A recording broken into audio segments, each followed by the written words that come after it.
Hola Jimena, ¿cómo estás? Buen día, bienvenida al aire del resto es billutería. Y queremos decir bien tu cargo porque abarca varias cosas, ¿verdad? Sos la secretaría, sos la titular de la Secretaría Hola, de la primero, Mujer, buenos Género, días, ¿cómo Juventud están? y Diversidad. Eh, Buen día. exactamente, ¿Lo exactamente. dijimos bien? ¿Lo dije Muy bien? bien, sí, muy bien, muy bien, muy bien. ¿Cómo Porque están ustedes? bien, muy bien. Es tan feo que te presenten mal, ya empezamos mal la entrevista si te presento mal. Y además Sí, a veces podríamos viste que se confunde el orden de los factores, pero el bueno, orden no de los importa, factores. no El importa. orden de los factores no altera el No altera producto. el producto. Pero también podemos decir que estás como en una primerísima etapa del cargo, ¿no? Porque es desde febrero que estás al frente de semejante Exactamente, lugar. sí, exactamente, desde febrero. En febrero asumí en la Secretaría, así que sí, en los primeros 6, 7 meses de gestión. Y Bueno, seis, los... siete meses de gestión, bastante moviditos, ¿o no? Sí, la verdad que sí, la verdad que sí. Por suerte pudimos hacer muchas cosas de las que veníamos pensando y bueno, muchas más que nos quedan, ¿no es cierto? Que fuimos planeando y bueno, con el tiempo uno va viendo más o menos qué es lo que se necesita con la urgencia y qué es lo que uno quiere gestionar también. Bueno, Jimena, Siempre suele suceder. hablemos un poco de eso que vos dijiste, de las urgencias. Hoy la urgencia, lo primero en agenda. Y la violencia de género, es así. Jimena, Uno por ahí, perdóname, vi que esta semana, sí, ¿qué tal Santiago? Te saluda. Vi que esta semana ¿cómo estás? tuviste ahí un entredicho por el tema de los botones antipánico, como que Sí, vos planteaste que había pocos, no sí, suficientes para, obviamente, la población de Comodoro, que es enorme. sí. No sé si desde la justicia o desde la policía te salieron a contestar que bueno, que en realidad que sí, que había un par. ¿Cómo es eso? Claro, pero también yo creo que hay una confusión con el tema de tobilleras.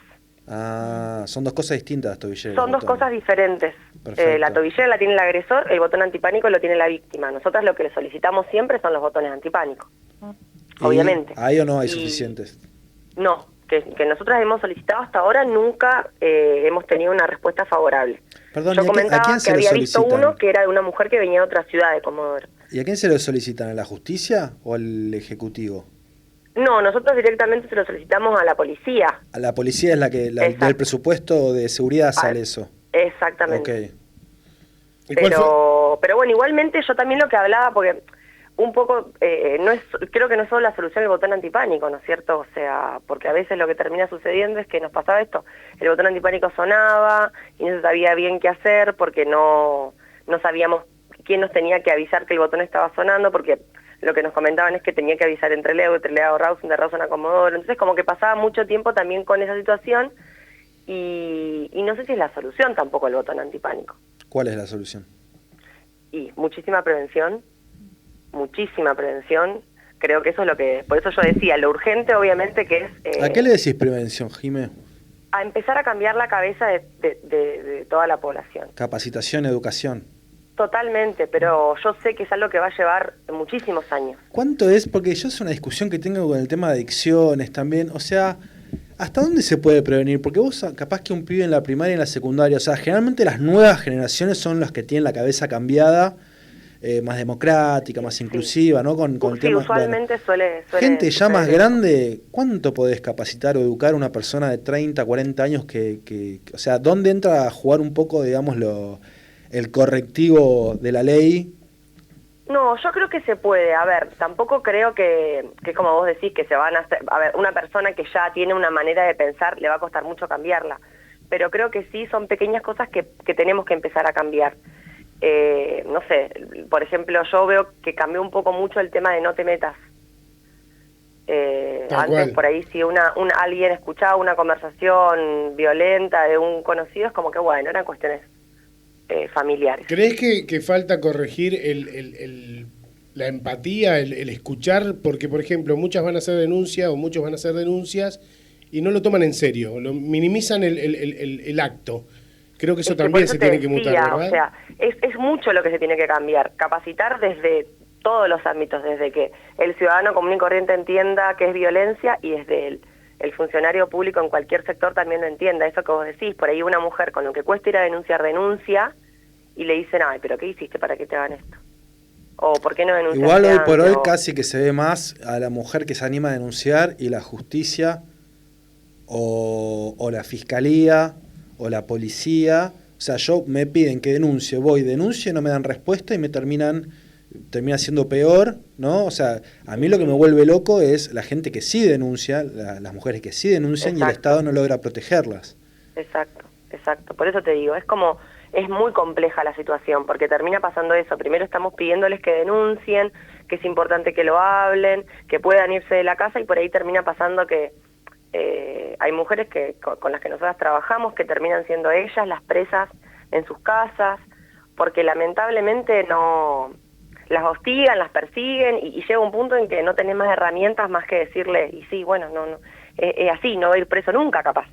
A ver, igual... Y es horrible, es horrible. Me detengo en algo que decías recién. Sí. Ustedes tienen una casa, no sé si se llama Casa de la Mujer, o es un refugio bastante grande que tienen ahí en Comodoro, ¿no? Sí, es un refugio, nosotros lo estamos reorganizando, le cambiamos el nombre, porque por ahí refugio da como Sí. a refugiado, a que te tuviste que ir de tu Igual, país. perdóname, Tiene como era algo que connotación. ya existía, pero que hace poco lo ampliaron, ¿no? O lo remodelaron, Sí, ¿no? Lo renovaron. sí, lo estamos reformando y también lo estamos rearmando orgánicamente. Lo que hicimos fue ingresar directamente un equipo técnico de profesionales que dependan exclusivamente de ese lugar. Le cambiamos el nombre, le pusimos Centro de Protección Integral, y la idea es esa, que prácticamente durante todo el día, lo que está pasando en este momento es que de 8 de la mañana a prácticamente 12 de la noche hay equipo técnico acompañándolas. Eso a le las decimos alojadas. abogados, psicólogos, trabajadores sociales. Sí, una terapista ocupacional, operadoras, acompañantes terapéuticos. Entonces es distinta por ahí la dinámica, ¿no es cierto? No es solo un lugar donde puedes dormir y comer, sino donde también se hace un proceso, donde la mujer, en todos los sentidos, integral, en cuestiones de salud, en cuestiones educativas, en cuestiones de los hijos, en cuestiones de acompañarla en todo lo que se pueda.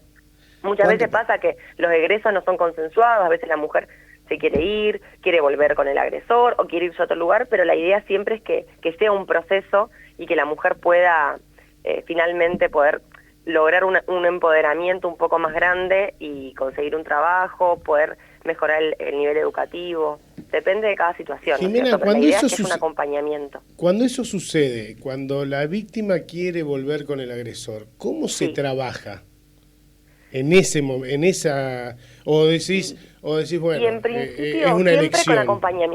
siempre con acompañamiento, dándole a entender que las puertas siempre van a estar abiertas y que no la vamos a jugar. Eso me parece que es lo más importante, hasta que podemos hacer no solo como institución, sino como cualquier persona que le pueda pasar con un amigo, una amiga, con un familiar. Siempre que esté el acompañamiento, que se sepa que se puede volver a confiar. Eso es lo que siempre les hablamos a las mujeres, que pasa eso, que bueno, voy a volver a vivir con mi agresor porque cambió, porque ya no es lo mismo de antes, porque me ama. Bueno, mira, no está bien, se le explica. Nosotros entendemos que la espiral de la violencia es real y que es muy normal que vuelva a suceder, o que por ahí lo que pase es que conozca a otro hombre y pueda volver a vivir esa situación de violencia, ¿no es cierto? Entonces siempre desde las puertas están abiertas. ¿Sabés qué te quería preguntar? Sí. Por lo siguiente, porque yo trabajé en una época hace muchos años en el programa Ellas Hacen del Ministerio de Desarrollo, que tenía eran como cooperativas de mujeres ocupadas, pero dentro de una de las características que permitían el ingreso al programa era, bueno, ser madre sola de muchos hijos, no me acuerdo si eran 4, o víctima de violencia de género. Sí. Ahora, lo que nosotros vimos en un punto era que podía llegar a servir hacer algún tipo de grupo de pares de mujeres en situación de violencia de género para que entre ellas pudieran hablar y contarse cosas, o tejer algún tipo de red, o digo algo tan tonto como un grupo de WhatsApp, porque muchas veces nadie entiende mejor a una mujer que sufre de violencia de género que alguien que sufrió y pudo salir, y hablo ningún trabajador social, ningún psicólogo, ningún profesional especializado en el tema, si se quiere, va a lograr ese nivel de empatía y de poder dar, no sé si la palabra es consejos prácticos, pero ir creando relaciones, ¿no? Yo vi gente que... Poder ponerse en el lugar de la otra persona, sí, eso. Sí. Sí, también crear una red, que creo que eso es lo que vos decías y me parece lo más importante. Muchas veces en estos temas de violencia de género lo que suele suceder es que la mujer se queda sin red. No tiene a dónde irse, no tiene familiares, porque se implementó eso desde el agresor y desde la violencia. Entonces esto es súper importante también, que haya como una empatía con demás mujeres y que se pueda generar una red de esto que vos decías, ¿no es cierto?, de poder hablar desde las vivencias de cada una también. Jime, te estamos escuchando. Te hago una consulta con respecto a otras asociaciones o agrupaciones que existen. No sé, pienso en Puerta Violeta, por ejemplo, que es una organización no gubernamental. Si ustedes hacen ese trabajo también de vincularse con algo que no sea, digamos, por parte del Estado, si hay ese contacto con el resto de las organizaciones. Sí, al principio teníamos reuniones más seguidas. Por el tema de la pandemia lo empezamos a hacer un poco más virtual. Y lo que solemos hacer por ahí es, que me parece que es como lo más importante, armar como protocolos de actuación de lo que nosotros trabajamos para que cada organización también sepa cómo acudir, qué es lo que nosotros hacemos. Entonces, la verdad es que la relación que tenemos es muy buena y nos sirve mucho por eso, porque yo creo que, a ver, en estas situaciones el Estado no va a llegar a todos los casos nunca. Entonces, hay que conformar una red con demás instituciones y con organizaciones sociales. Y a veces también ellos, sabiendo cómo trabajamos nosotras, saben de qué manera podemos asesorar a las mujeres y acompañarlas. Así que la verdad que sí, tenemos un trabajo bastante mancomunado y la idea es esa, que ellas nos vayan contactando por algunos casos y nosotras vamos trabajando con ellas. Y siempre a la par, ¿no es cierto?, que también es lo que nos sirve en estos casos. ¿Cómo es la relación con el Ministerio de la Mujer? Desde la municipalidad, ¿hay, digamos, algún tipo de programa o subsidios? O sí, bastantes. Nosotros tenemos, en principio, el Acompañar, que es un programa de Nación, que es una ayuda económica por 6 meses, que está buenísimo, porque es una manera de que la mujer por ahí, si tuvo una situación que es lo más común en un marco de violencia, sufrir violencia económica, está este programa que son 6 meses de un sueldo vital y móvil que le va a permitir a la mujer poder salir de esa situación, ¿no es cierto?, y poder comenzar a vivir una independencia económica. Y después tenemos diversos programas. Los que trabajamos mucho es el tema de los pasajes. Por ahí hay muchas mujeres en Comodoro que vinieron acá con el agresor y que tienen que volver a donde está su red familiar. Con eso trabajamos muchísimo con el Ministerio. Y después diversos subsidios. Tenemos uno, dentro de poco, para una remodelación entera del Centro de Protección Integral, también para poder construir otro centro de protección integral. Por suerte la comunicación está muy buena.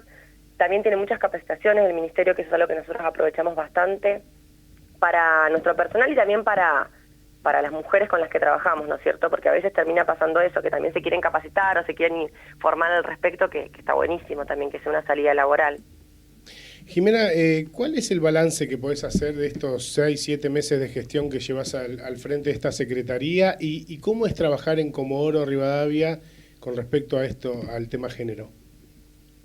El balance es positivo porque creo que hemos hecho muchísimo, pero bueno, uno siempre siente que no alcanza, ¿no es cierto? ¿Qué cosas no pudiste hacer, Jimena? Muchísimo más. ¿Qué cosas no pudiste hacer? ¿Qué cosas no pudiste hacer? No sé si no pude hacer, pero esto que te digo, que a veces nos pasa, la frustración de hiciste todo un dispositivo para ayudar a una mujer y vuelve con el agresor. Y son cosas que uno no puede manejar, ¿no es cierto? Por eso también hacemos mucho trabajo en equipo entre nosotras para poder entender que no tenemos que juzgar ninguna situación. No sé, no es eso en general. Creo que el trabajo que estamos haciendo está muy bueno. Siempre se puede hacer muchísimas más cosas. Creo que sí, la pandemia nos frenó muchísimo todas las capacitaciones que teníamos planeadas en cuanto a nuevas masculinidades, trabajar un poco también con el varón, ¿no es cierto? Por ahí, yo siempre digo que la presión también en capacitación se le puso mucho a la mujer. Cómo irte de un hogar violento, y a veces estamos dejando de lado a la mitad de la población. Y eso es algo que recién ahora vamos a poder implementar, porque lo virtual en estas situaciones yo creo que no funciona tanto. Lo presencial sirve muchísimo más. ¿Y en la pandemia incrementó el trabajo más allá de las dificultades con respecto a la violencia? Sí. Sobre todo se vio cuando aumentaban las restricciones, que era como la mayor cantidad de tiempo que había que estar dentro de las casas.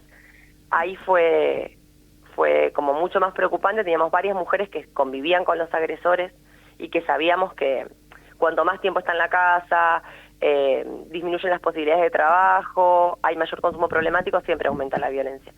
En esos momentos hubo mayor cantidad de casos. Igual los que nos está sucediendo últimamente, que yo lo comentaba hace unos días, es que aumentó muchísimo la demanda espontánea en la secretaría directamente. Pero yo creo que tiene que ver con empezar por ahí a tener mayor difusión, a empezar a dar respuestas y eso hace que mucha más gente empiece a confiar, ¿no es cierto? La Secretaría es nueva. Discúlpame, aquí ya más demanda espontánea. A mujeres que llegan directamente a la Secretaría. No llegan por guardia, no llegan por la justicia, no llegan por la policía. Llegan directamente a nosotras a comentar la situación y de ahí empieza todo el camino. Las acompañamos a hacer la denuncia, a todo lo que continúa. Antes por ahí pasaba que llegaban o por oficios, o por denuncias, o por guardia directamente por una situación en particular. Ahora es la verdad que muy común, hace como 2 o 3 semanas que empezaron a llegar directamente muchas mujeres que van a la Secretaría a comentar lo que está pasando. Pero creo que tiene que ver con eso también, con empezar a conocer que existe una Secretaría de la Mujer. Antes por ahí estos espacios no eran tan conocidos. Con estas gestiones empezaron a aparecer muchas secretarías en distintas ciudades, ¿no es cierto? Nosotros articulamos mucho con otras ciudades, por esto que les comentaba de que muchas veces las mujeres vienen a Comodoro por una cuestión laboral de la pareja, entonces se quedan sin una red, así que siempre que tenemos estos pasajes para que la mujer vuelva a su casa, articulamos con la Secretaría de la Mujer, el área de género, lo que sea, de la ciudad o pueblo donde vuelva, y la verdad que hay muchos lugares donde antes no había un área de género y ahora sí lo hay. Jimena, entonces creo que tiene que ver con eso también. ¿Cómo articulan con los sindicatos? Porque veo que algunos tienen Secretaría de la Mujer, no sé, pienso en petroleros, no sé si camioneros también. La Sí, mayoría creo que tienen. Con algunos gremios, por eso también te decía eso de que creo que fue lo único que a mí las restricciones nos trabaron mucho eso, porque ya habíamos organizado varias capacitaciones que ayer las pudimos volver a cerrar con sindicatos. Con algunos sí hemos articulado, con otros nos falta. La idea siempre es esa, ¿no? Acompañar desde todos los sectores lo que se pueda, y ayer organizamos algunas capacitaciones para delegados de sindicatos, así que vamos a empezar con eso y creo que eso también es importante, empezar como a hablar del tema, ¿no es cierto? A que esté en una agenda de la ciudadanía común y corriente. Ahora creo que eso es lo importante también, para que no solo sea violencia de género, sino también la desigualdad que vivimos las mujeres y las diversidades. Te escucho atentamente del inicio de la entrevista y por todos los temas que has pasado y todo lo que abarca la secretaría que conducís. ¿Cómo está conformado el equipo? Porque es un trabajo arduo, es un trabajo de mucha presencialidad, es un trabajo de mucha contención. ¿Cuánta gente tenés abajo en esta secretaría? Y la secretaría en realidad en este momento está en recambios, así que te puedo decir que habrá 60, 70 personas, pero vamos aumentando la planta, por eso no te puedo decir exacto el número, porque la verdad es que fuimos ingresando bastante personal en esta gestión. Por suerte tuve varias ampliaciones presupuestarias, entonces pude hacerlo. Mi idea siempre fue eso que te contaba previamente, que en cada dirección haya equipos técnicos capacitados. Yo tengo un equipo técnico directamente que depende de mí, por lo menos como para empezar a implementar todas estas políticas públicas. ¿Se puede decir entonces, reorganizando la estructura? Discúlpame, ¿se puede decir entonces que hay una fuerte decisión política de inyectar recursos a la Secretaría? Sí, lo que pasa es que yo creo que es primordial. El otro día hablábamos por ahí de las cuestiones del presupuesto, y en particular en la Secretaría es importante que bastante cantidad del presupuesto esté inyectada en profesionales, porque muchas veces lo que nosotros hacemos es ese acompañamiento, ¿no es cierto? Nosotros somos la Secretaría de la Mujer, no somos una secretaría que te va a hacer una casa, vamos a articular para que se pueda conseguir. Pero es importante que haya una gran cantidad de profesionales. ¿Cómo se mide la eficacia de esos profesionales? Y con mucha paciencia, con mucho trabajo, se hacen muchas entrevistas y vamos viendo cómo van funcionando también, ¿no es cierto? Yo creo que a veces también va cambiando mucho la manera en la que se trabaja con violencia. Entonces lo que intentamos es eso, ir viendo cómo va funcionando. Lo que yo intento hacer mucho es capacitarlos y trabajar en conjunto por ahí, ¿no es cierto? Hay, por ejemplo, vos me decías previamente que trabajadores sociales, y nosotros lo que intentamos implementar ahora también es que haya más operadores. Acá hay una carrera que se llama técnico en familia y niñez, también ingresaron chicas, terapistas ocupacionales, que sea como un equipo más interdisciplinario, no solo psicólogas, psicólogos y trabajadores sociales y trabajadoras sociales. Y abogados. Como para que sea más amplia, sí, obviamente, que es lo que por ahí tiene mucha demanda la asesora legal de la Secretaría. Mucha demanda, porque suele suceder eso por ahí. Nosotras no podemos ser las abogadas de las mujeres, pero sí asesorarlas, que es lo que suele suceder por ahí. Yo veo mucho que hay como una distancia entre que es lo que yo siempre les digo a las chicas que tenemos que cortar entre el Estado y entre la ciudadanía, ¿no es cierto?, entre lo que explicamos y lo que dice un oficio y explicar lo que realmente es. Y en eso trabajamos un montón. Bueno, Jimena, te agradecemos muchísimo que hayas tenido estos minutos para con nosotros en El Resto es Billutería. Esperemos que no sea que no sea la última conexión que tengamos. Y la verdad que muy interesante el detalle de lo que trabaja una secretaría de estas características en estos tiempos, y sobre todo cuando tenés la contraria, que es una pandemia que dificulta inclusive el accionar, porque es de mucha acción esta secretaría. Así que te agradecemos muchísimo, que tengas muy, pero muy buen fin de semana. Bueno, muchísimas gracias a ustedes. Recuerdo, para que alguien lo pueda estar escuchando, el teléfono de guardia de la Secretaría es 2974-130813, 2974-130813, y bueno, están nuestras redes sociales donde igual nos pueden contactar ante cualquier duda y solicitud, lo que quieran. Estamos a disposición las 24 horas, los 365 días del año. Genial. Jimena Cores, muchísimas gracias. Muchísimas gracias a ustedes. Muchísimas